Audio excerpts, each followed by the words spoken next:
अमक्षा अनिल माने. आज शाळेचा पहिला दिवस काय सांगशील? आज शाळेचा पहिला दिवस आहे. सर्व शिक्षकांनी नवीन विद्यार्थ्यांचं फुलं आणि पुस्तकं देऊन स्वागत केलं.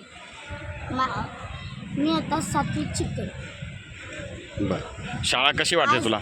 एकदम छान. मी या शाळेत 5वीपासून शिकत आहे. मला ही शाळा खूप छान वाटली. या शाळेतून मला प्रेरणा मिळाली, यश मिळालं आणि माझी खूप प्रगती झाली. धन्यवाद. मुलगा आज या शाळेमध्ये प्रवेश केलेला आहे. शाळेत काय सांग? माझा मुलगा इयत्ता 5वीमध्ये मी टाकलेला आहे. तर मी टाकलेला असताना शाळेने खूप खूप चांगलं स्वागत केलंय मुलांचं. इयत्ता 5वीचा ढोल ताशामध्ये आणि खूप अग्रगण्य असणारी आपली चांदवड तालुक्यातली श्री नेमिनाथ जैन प्राथमिक शाळा आहे आणि त्या निमित्तानं मी खूप चांगलं स्वागत शाळेने केलंय. त्याबद्दल मी शाळेचे प्राचार्य सगळ्यांचे धन्यवाद मानतो. नमस्कार. आज शासकीय नियमाप्रमाणे 15 जून रोजी विद्यार्थ्यांचं प्रवेशोत्सव सोहळा विद्यालयामध्ये सर्व शिक्षक सहकाऱ्यांच्या मदतीने, संस्थेच्या मार्गदर्शनाने अतिशय आनंदाच्या वातावरणामध्ये विद्यार्थ्यांचा उत्साह ओसंडून वाहत होता. पालक त्यांच्या सोबत आलेले होते आणि उन्हाच्या या काहिलीमध्ये देखील एक मृगजळ म्हणावं त्याप्रमाणे या ठिकाणी विद्यार्थ्यांचा ओघ आणि पालकांचा ओघ आपल्याला बघायला मिळाला.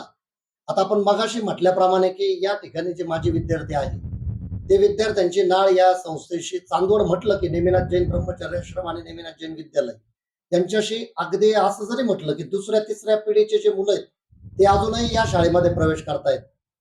मागच्या वर्ष म्हणजे 1928च्या स्थापनेपासून तर आजतागायतपर्यंत या शाळेच्या माध्यमातून विद्यार्थ्यांनी या शाळेच्या अध्ययनाध्यापनाच्या शिदोरीवर अतिशय मोठमोठ्या पदांवर त्यांची निवड झालेली आहे. त्यांच्या आयुष्यात, त्यांच्या जीवनामध्ये जे वेगवेगळे यशस्वी होण्याच्या वाटचाली असतात त्या पद्धतीने ते त्यांच्या क्षेत्रात अतिशय श्रेष्ठ दर्जाचं काम करत आहेत. असे या ठिकाणी अनेक विद्यार्थ्यांची नावं आपल्याला या सांगता येईल. शुभम बरकले नावाचा जो विद्यार्थी आहे तो UPSC पास होऊन तो क्लास 1 अधिकारी झालेला आहे.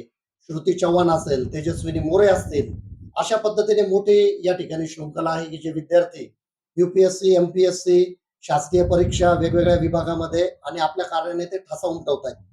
त्याचप्रमाणे येणारे जे नवीन विद्यार्थी आहेत या विद्यार्थ्यांना देखील पैलू पाडण्याचं काम आणि सर्वांगीण विकासासाठी शासनाच्या नियमाच्या चौकटीत राहून अध्ययन, अध्यापन आणि वेगवेगळे सहशालेय उपक्रम वर्षभरात घेतले जाऊन या विद्यार्थ्यांचा विकास करण्याचं जे आमचं सर्व स्टाफचं ध्येय आहे.